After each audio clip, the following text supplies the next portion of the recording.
So tayo po ay nasa Book of Romans at tayo po ngayon ay nasa chapter 12. So last time na tayo po ay nag-Bible study, tinapos na po natin yung Romans 11. So yun po yung conclusion ni Paul ng kanyang argumento tungkol sa Hudyo at Hintil tungkol sa kaligtasan. So ang sinasabi po ng huling pasahe ng ating na pinag-aralan ay ito po yung sinasabi sa Romans 11:28. As regards the gospel, they are enemies for your sake. So kung patutungkulan daw po ang magandang balita, ang mga Israelita ay kaaway ng Diyos para sa ating kapakanan, para sa kapakanan ng mga Gentile. But as regards election, ngunit kung ang pag-uusapan ay pagpili ng Diyos, they are beloved for the sake of their forefathers. Sila ay mahal ng Diyos dahil sa kanilang mga ninuno. For the gifts and the calling of God are irrevocable. So hindi nagbabago ang Diyos. Hindi bumabawi ang Diyos sa kanyang mga pangako. So nangako ang Diyos kay Abraham, kay Isaac, at kay Jacob na ililigtas niya ang Israel. Kaya kahit na sa ngayon na matigas ang puso nila sa magandang balita ni Jesus, sila pa rin ay mahal ng Diyos. So, verse 30, for just as you were at one time disobedient to God, but now have received mercy because of their disobedience. So, kumbaga po sa mga naunang hintil na naniwala sa magandang balita, so bago sila naniwala is hindi sila naniwala. Pero, yung grasya ng Diyos na inabot sila ng magandang balita ay yun yung resulta ng disobedience ng mga Hudyo. So they too have now been disobedient in order that by the mercy shown to you, they also may now receive mercy. So verse 32, for God has consigned all to disobedience so that he may have mercy on all. So kumbaga dati nung hindi sumusunod, walang kaligtasan ng mga hintil, ang gospel ay lumabas galing sa mga Hudyo papunta sa hintil para abutin yung mga disobedient na hintil. At the same time, naging disobedient ang mga Israelita dahil hindi tinanggap ang gospel. Pero ang gospel din ang makakapagligtas nila. Kasi yun yung paraan ng Diyos para bigyan ng habag, ng mercy ang parehong Hudyo at Hintil. So kung medyo nakalimutan na po natin ang buong Romans, ang buong Romans po ay nagsimula sa chapter 1, kung saan sa Romans 1:6 sinasabi ng Pablo na ang gospel is the power of God unto salvation. So yung magandang balita daw po ni Jesus na pinoproklamahan ni Paul at ng mga apostol at ng unang church, yun yung kapangyarihan ng Diyos para magligtas.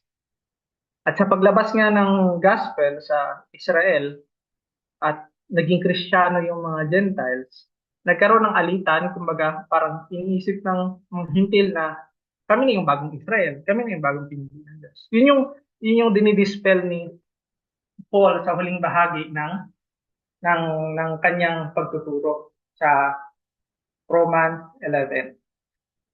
So yun po yung clash between sa Gentile at saka sa Jewish na mga Christians. So kumbaga parang sasabihin ng mga Gentiles dahil nga yung Israel as a country is ni-reject nila yung kanilang Messiah na ang mga Gentiles na ang bagong Israel. Hindi po yun totoo sinasabi niyo. So katulad nga po ng nasasabi na hindi bumabawi ang Diyos sa kanyang pangako. Kaya nga po yung grasya na para sa Israel ay napunta sa mga hintil, hindi para mawala ang Israel, kundi para iligtas din sila ng parehong grasya na galing sa Diyos na magliligtas din sa Israel. So, lahat ngayon ay kaya ng iligtas ng gospel. Yung nga sinasabi ng verse 30. So, kaya nga po, grabe yung grasya ng Diyos. Kaya nga nagtapos si Paul sa chapter 11 sa pagpupuri, hindi po ba? Nasabi ni Paul sa 11:33, o the depth, o anong lalim, O the depth of the riches, anong lalim ng kayamanan, wisdom at katalinuhan and knowledge of God, katalinuhan, kaalaman ng Diyos, how unsearchable are His judgment, how inscrutable is His faith. Hindi mo mahukay sa lalim ang paghuhusga ng Diyos at hindi mo mabusisi ang kanyang mga pamamaraan. For who has known the mind of the Lord or who has been His counselor? So, sino yung may talino na masigit pa sa Panginoon para bigyan siya ng advice? Diba? Wala. Or who has given gift to Him that He might be repaid? Sino ba yung nagregalo ng something sa Diyos para regaluhan siya pabalik ng Diyos? So, mga rhetorical question po ito na walang katumbas, walang katapat. So, from Him, galing sa Diyos, and through Him, sa pamamagitan ng Diyos, and to Him at para sa Diyos ang lahat ng bagay. At sa Kanya po ang kaluwalhatian. To Him be glory, magpakailanman, forever. Amen. So yun po, nagtapos po sa pagpupuri yung chapter 11. Nagtapos dito din po sa chapter 11, nagtatapos yung pagtuturo ni Paul. I mean, yung parang doctrine or yung concept or yung idea ng gospel ay iiwanan ni Paul. Yung pagdidiscuss niya ng mga ganung bagay. Hindi sa iiwanan na hindi na bubusisiin yung mga bagay na nasa likod ng gospel. So parang sa first 11 chapters is nilatag ni Paul kung ano yung gospel.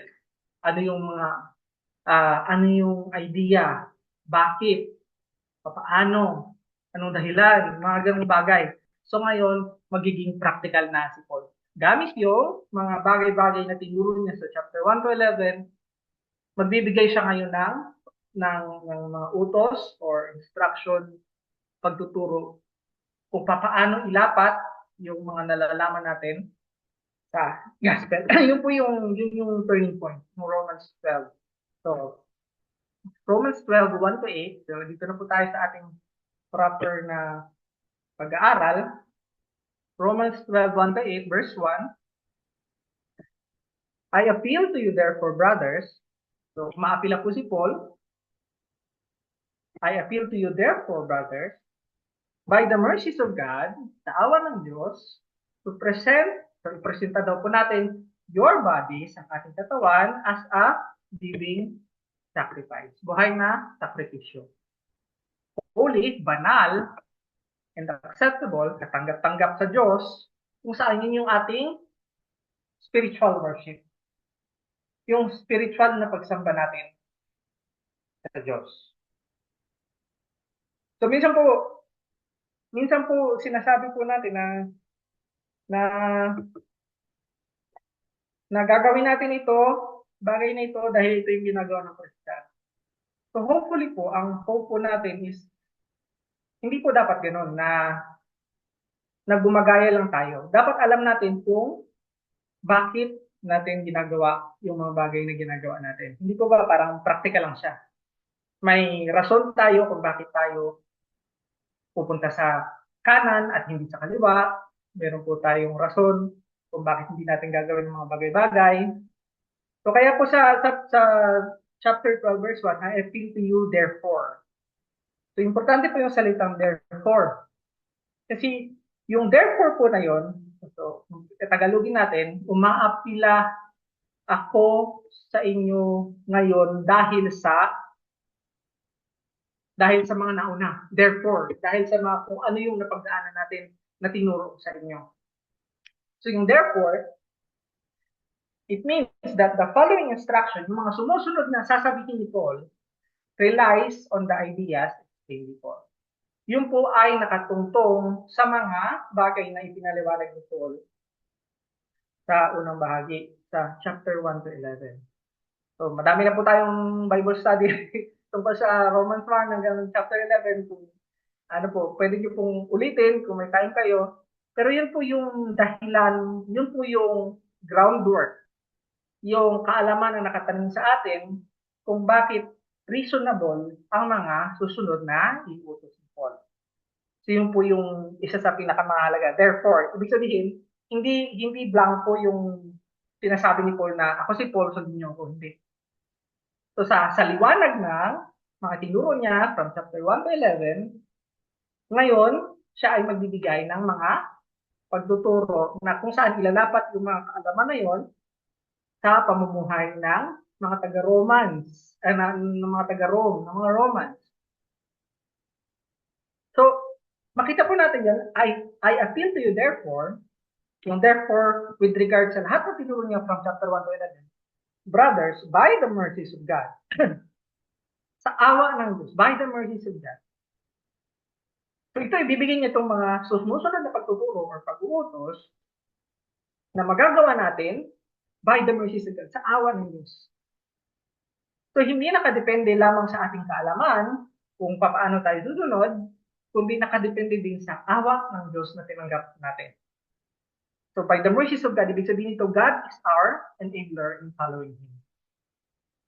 So hindi lamang nag-uutos ang Diyos na kailangan natin sundin, kundi ang Diyos din ang pinanggagalingan ng kalakasan para sundin natin siya. So anong utos? Sa pinaka-general sense, I appeal to you therefore, brother, by the mercies of God, to present your bodies as a living sacrifice. As a living sacrifice. So ano pong common sa lahat ng sakripisyo? Usually sila ay patay. So yung mga napakinggan ng preacher, ang sinasabi, ang problema daw sa buhay na sakripisyo is hindi siya makapirme sa altar. Kung mga may tendency tumakbo. So, living sacrifice. Yung patay na sakripisyo, nandun lang sa altar.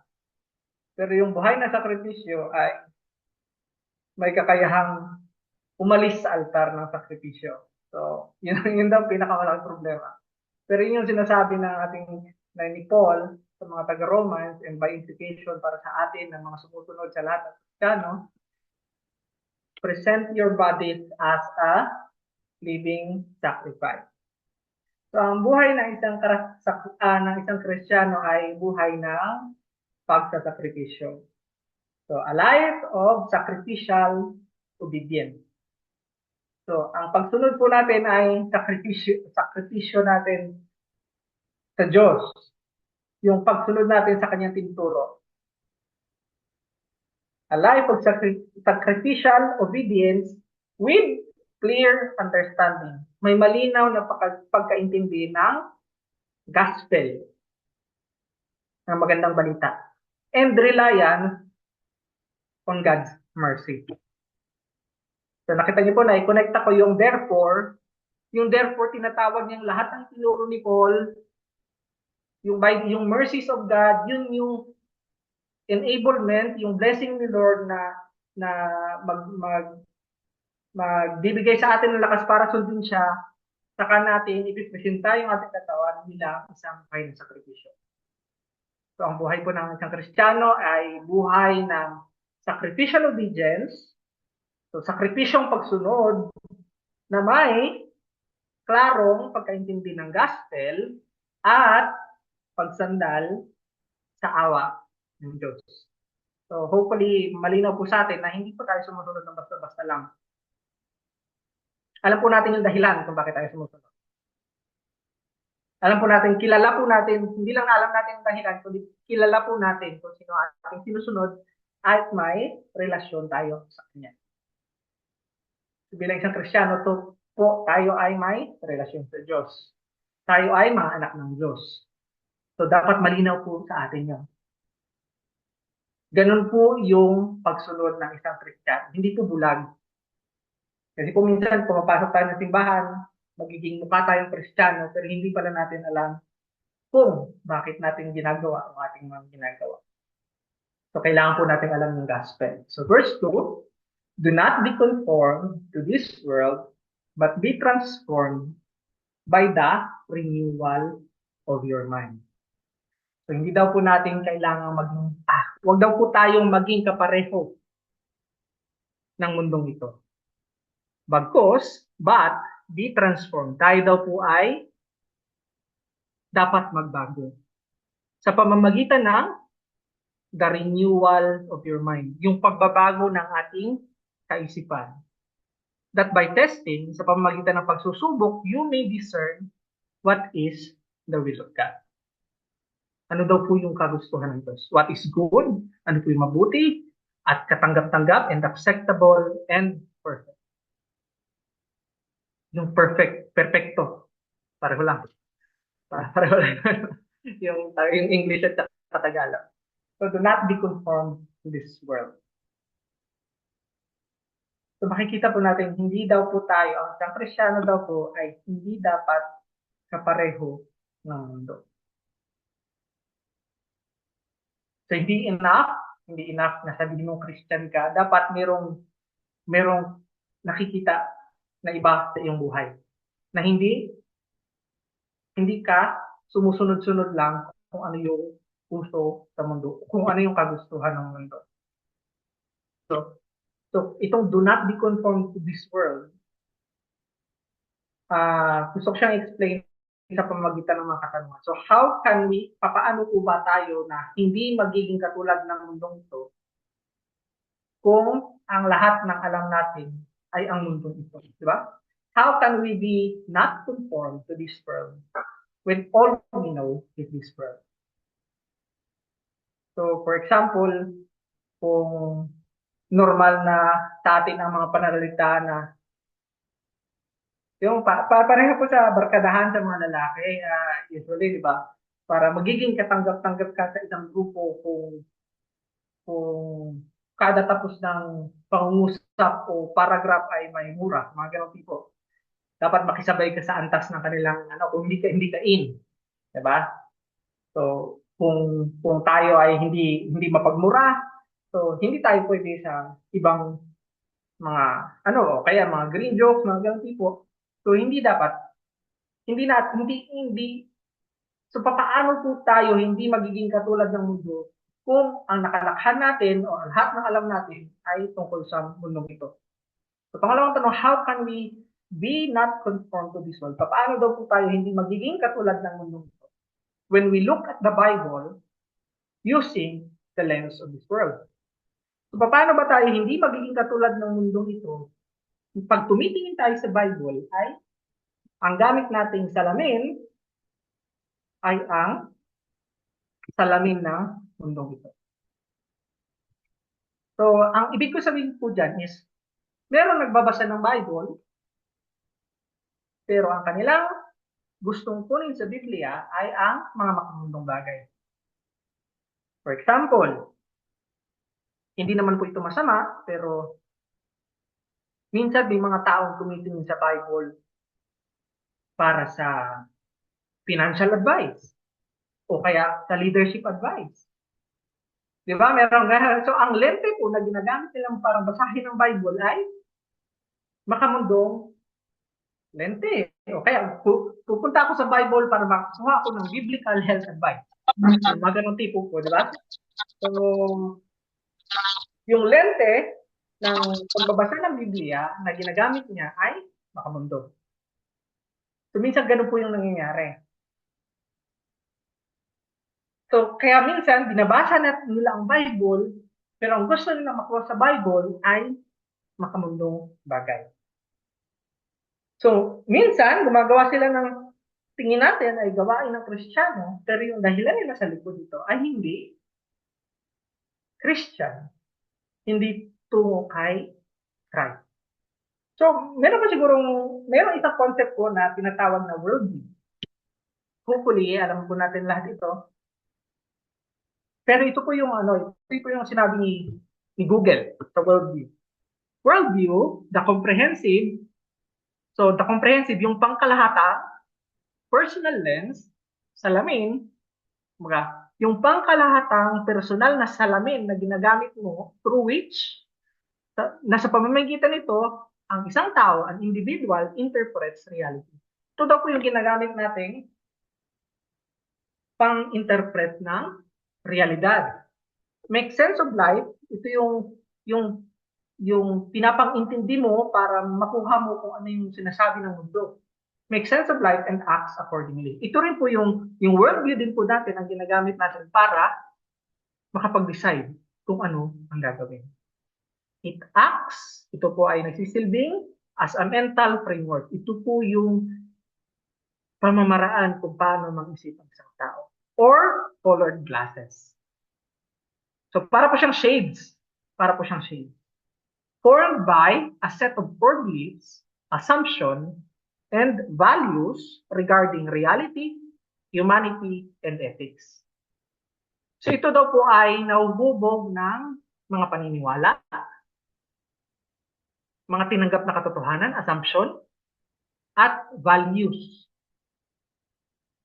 regarding reality. Yung mga values na ina-apply natin sa ating buhay.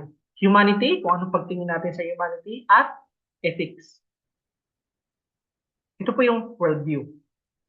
Sa mas simpleng pananalita, ito po yung nasa utak natin na nagde-decide kung ito po yung nakarelate sa paano tayo mag-decide kung anong masama, anong mabuti, kung kanino tayo kakampi, kung saan tayo pupunta, kung ano yung desisyon natin sa buhay. Ito po yung worldview.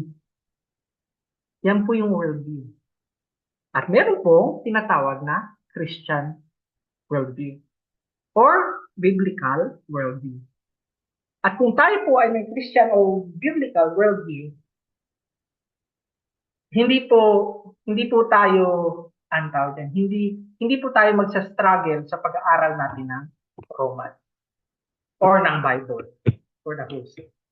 So, but be transformed by the renewal of your mind. So yung renewal of your mind o yung pagbabago ng ating pag-isip is equivalent po yan sa pagbabago ng ating worldview. So kahit ano man po, kumbaga kung nakalakhan natin na okay lang magsinungaling, white lie naman, so makakapunta ako ng langit dahil wala naman akong insulto, wala naman ako sinaktan, mabuti naman akong tao. Diba? Yan yung mga bagay na nag-feed sa atin, diba? Parang wala naman akong yung mga kasalanan ko hindi naman nakasakit ng iba. 'Di ba? Pero kung babasahin natin ang Biblia, magbabago yung mga values na yan. Magbabago yung ating worldview, magbabago yung ating pananaw, magbabago yung ating pag-iisip. At nagsisimula po yan sa gospel. So being saved by the gospel, bilang mga nililigtas sa pamamagitan ng magandang balita ni Jesus, puts us, naglalagay sa atin, in a relationship with God in Christ. So bilang isang Kristiyano, tayo ay may relasyon. And because of our relationship, dahil sa ating relasyon sa Diyos, our worldview is God's worldview. Hindi man totally, pero paunti-unti habang nag-aaral tayo ng salita ng Diyos. Nagbabago yung ating worldview. Nagbabago yung ating values. Nagbabago yung ating desisyon. Nagbabago kung anong masama, anong mabuti, at ito ay nagiging aligned or katulad ng kung paano tingnan ng Diyos ang realidad na pinamumuhayan natin. Katulad ng mga bagay na for all have sinned and fall short of the glory of God. So lahat ay nagkasala at hindi umabot sa kaluwalhatian ng Diyos.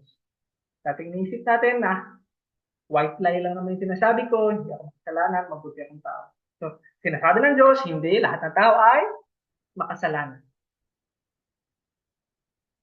So, nakita niyo po yun, yung pinag-aralan natin sa chapter 1 to 11 ng Romans, is nagpo-form siya ng isang working knowledge. Kumbaga, yung set ng kaalaman na nagbabago sa ating pananaw sa mundo.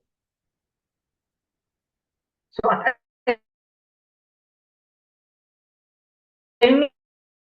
po, habang natetest din po natin yung ating natututunan. Nasusubukan natin kung totoo ba ang sinasabi ng Bible. Kung ito ba talaga ang kalooban ng Diyos. So that by testing, sinusubukan po natin ating nalalaman, ina-apply natin sa ating pamumuhay, tinatanong natin sa ating mga kapatiran, that by testing, you may discern, malaman po natin, mapatunayan po natin, what is the will of God? Ano yung kalooban ng Diyos? Ano yung mabuti? Ano yung katanggap-tanggap? At ano po yung perfecto? That by testing, you may discern what is the will of God, what is good, and acceptable, and perfect. So sa verse 3, ang sinasabi ni Paul, for by the grace given to me, sa pamagitan ng grasya na binigay sa akin, I say to everyone among you not to think of himself more highly than he ought to think. Sa grasya doon ng Diyos na binigay kay Paul, sinasabi niya sa lahat na kanyang sinulatan sa Rome na huwag niyong isipin na astig kayo sa lahat. Parang gano'n in a sense. So not to think of himself more highly than he ought to think. But to think at mag-isip with sober judgment. Yung sober is kabaligtaran ng lasing. Sober drunk. So tayo po ay husgahan ng ating sarili, tingnan ng ating sarili ng may judgment ng hindi lasing. Sober judgment. Yung maayos na pag-iisip. Each according to the measure of faith that God has assigned. Each according, bawat isa, ayon sa laki ng pananampalataya na ibinigay ng Diyos. So makikita po natin kung paano tingnan ng Biblia, kung paano sinulat ni Paul kung ano ang pagtingin ng Diyos sa tao. So yun po yung mababasa natin sa Romans 1:11. Na lahat ng tao ay nagkasala at hindi umabot sa kaluwalhatian ng Diyos, na lahat ay niligtas, na lahat ng naniwala sa gospel ay iniligtas ni Jesus sa pamamagitan ng pagkamatay niya sa cross at binigyan ng buhay na walang hanggan. So kung isipin po natin, tayo ay makasalanan, kaya hindi po natin iisipin na mataas tayo. Kumbaga, pare-pareho tayo ng kalalagayan sa lahat ng Kristiyano na tayo ay niligtas sa grasya ng Diyos. So, yun po yung basis. Kumbaga, yun po yung isa sa paraan ng sober judgment, ng maayos na paghusga kung gaano tayo, anong katatayuan natin sa simbahan. Okay? For us in one body, bilang isang katawan, we have many members. So, ang isang katawan po ay maraming parte. And the members do not all have the same function. So makita po natin sa verse 3, parang sinasabi ni Paul na lahat tayo ay niligtas sa grasya. Pero sa verse 4, sinasabi niya, hindi tayo lahat may pare-parehong trabaho. So, and the members do not all have the same function. So, ang bibig ay pagsasalita, ang mata ay sa pagtingin, ang tenga ay sa pandinig, ang paa ay para sa paglalakad, ang ngipin ay panguya. So, meron kanya-kanyang trabaho. Number 5, so we, though many, so tayo mga Kristiyano, kahit marami tayo, ay iisa ang katawan kay Kristo. Are one body in Christ. And individually members of one another. So makita po natin na kung ano yung pagtingin natin sa ating sarili at kung ano yung ginagawa natin dahil sa ating pagtingin sa ating sarili ay nakakaapekto sa lahat ng kapatiran. At especially, nakakaapekto sa pagsunod natin sa ulo na si Jesus. So ang ulo po ng simbahan ay si Jesus. At ang simbahan, ang church, ay ang katawan ni Kristo. So not to think of himself more highly than he ought to think, but to think with sober judgment, each according to the measure of faith God has assigned. So, may mga practical questions lang po kung nilatag na, kasi po minsan, usually yung mga bagong Christian is parang, ay, hindi ko kaya yan. Ay, parang si kapatid, mas magaling siya dyan. Baka naman something, mahiyain, or hindi natin alam. Pero, pag nalaman natin itong bagay na ito na tayo ay kabilang ng isang katawan, at kung nahusgahan natin ang maayos na judgment ng ating sarili, ayon sa pananampalataya natin, so dapat po tayo ay mag-experiment. Can I do it? Kumbaga kung subukan natin gumawa sa simbahan, ipakita natin sa iba kung kaya natin gawin. So, can I do it? Kaya ko bang gawin? Nung ginawa ko, sumang-ayon ba yung iba? Do others agree I can do it? Sumang-ayon ba sila sa aking trabaho? Or nag-suggest ba sila kung paano ko ito? So, pangalawang tanong, am I doing it for the right reason? So, kung right reason lang, makikita natin sa before, so though many are one body in Christ and individually members of one another. So, tama ba ang rason natin para gawin ang isang bagay? Am I doing it for the right reason? So, isa po yun sa magandang reason, no? Kung nakakatulong ba ito sa simbahan. So, if I do it, will it be helpful? Makakatulong ba sa kapatiran? Makakatulong ba sa simbahan? So, yun po yung mga importanteng bagay na dapat natin isaalang-alang kung tayo ay hinipo ng Diyos na magtrabaho sa loob ng simbahan. So, hindi po lahat ng trabaho ay bigat, meron pong magaan, or may magaan para sa atin at mabigat para sa iba. So, minsan magkakaiba po talaga yung ating kalakasan sa loob ng isang simbahan. At hindi po tayo dapat panghinaan ang loob sa mga bagay na ito, kundi hanapin po natin kung saan tayo magiging kagamit-gamit. So, sa verse 4 nga po ang sinabi, for as in one body we have many members. So, iba-ibang parte po tayo ng katawan sa loob ng katawan ni Kristo. And the members do not all have the same function. Isipin niyo po kung buong simbahan lahat preacher, di kagulo. Wala nang makikinig. Wala nang matututo. Lahat magaling. Di ba? O kung lahat gusto sa praise team, gusto lahat perform, lahat hindi rin po may ibang parte po ng simbahan na mahirap gawin para sa ibang tao at meron pong mga ibang kapatiran na mas suited para gawin ng mga bagay. Pero isa pong guiding principle is that it glorify God in advance with God. Ito po ba ay nakakaluwalhati sa Diyos at nakakapag-abante ng kanyang magandang balita? So, isa po yun sa magandang tanong. Kasi nga po, minsan may pride or minsan may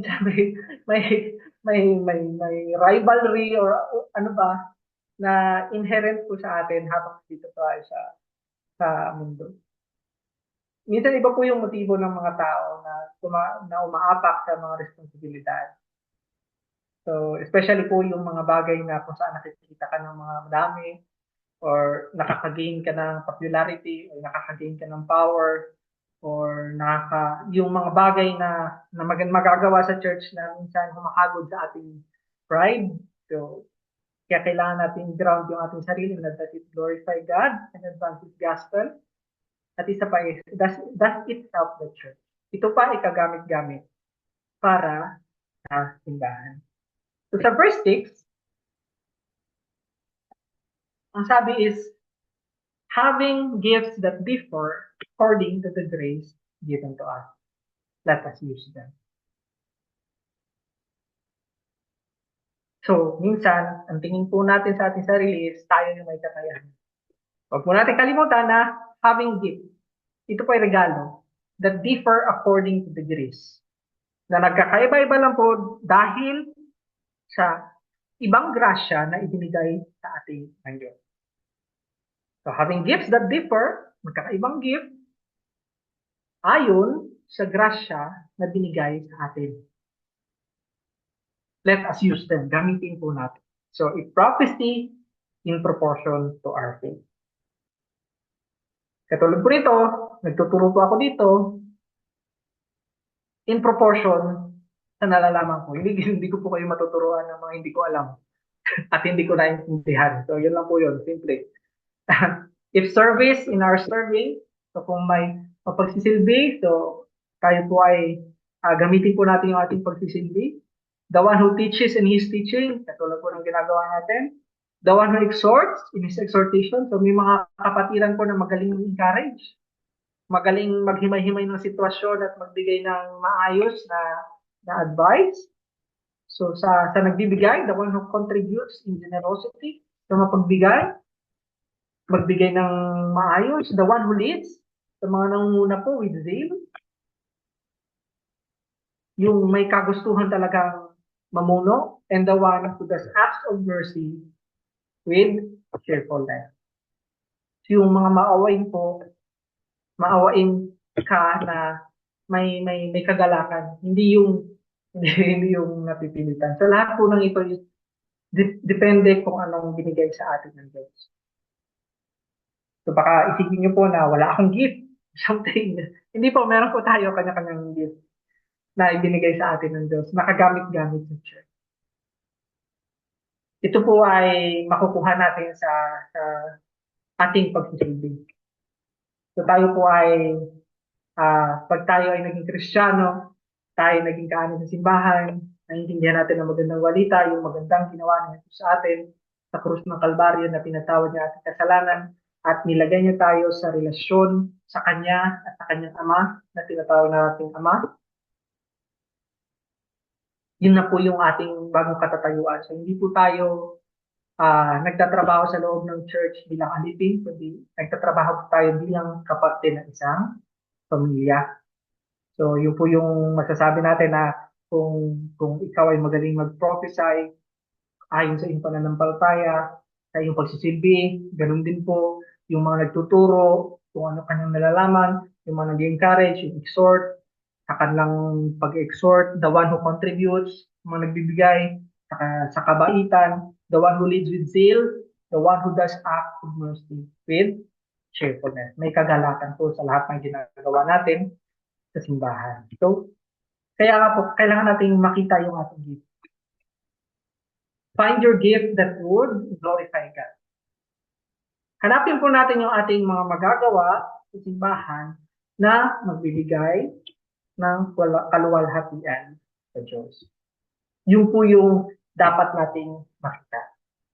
And exercise it faithfully, serving God in His church. So hindi po tayo magaling sa mga bagay-bagay, pero pag lagi-lagi natin itong ginagawa, so hindi po natin kailangan maghanap ng isang napaka-ingranding bagay para mawaw ang church or something, o mawaw kagilagilala sa Diyos. Kailangan po nating maghanap ng bagay na mapagsisilbahan natin ng church consistently. Yung kaya natin at kaya nating gawin sa matagal na panahon. Yun po yung nakita ko po sa buhay Kristiyano na hindi mo kailangan yung mga malalaking bagay, kundi kailangan mo yung bagay na kaya mong gawin at kaya mong gawin ng mahabang panahon. Na hindi ka mag-burnout o hindi ka either mag-burnout ka or lumaki ang ulo mo, hindi ko dapat yan. Dapat isang bagay na alam mong nakakapagsilbi sa kapatiran at nakapagbigay ng luwalhati sa Diyos. So hindi po dapat ito hiwalay sa ating kaligtasan na ibinigay. So nasa likod po ng lahat ng ating gagawin sa church ay yung tinanggap ang nasa likod po niyan ay ang pundasyon niyan or ang groundwork niyan is yung kaligtasan na tinanggap natin. Yung gospel, yung magandang balita ng Diyos. Na kung saan si Jesus ay pinanganak, nabuhay ng matuwid, namatay sa cross, sacrificially, at nabuhay muli pagkatapos ng 3 araw. At yun po yung basihan ng kapatawaran natin sa ating mga kasalanan dahil naniwala tayo sa ginawa ni Jesus. Naniwala tayo sa sakripisyo ni Jesus. At naniwala tayo sa pangakong gagawin ni Jesus na siya ay babalik at kukunin niya tayo para dalhin sa langit kasama niya.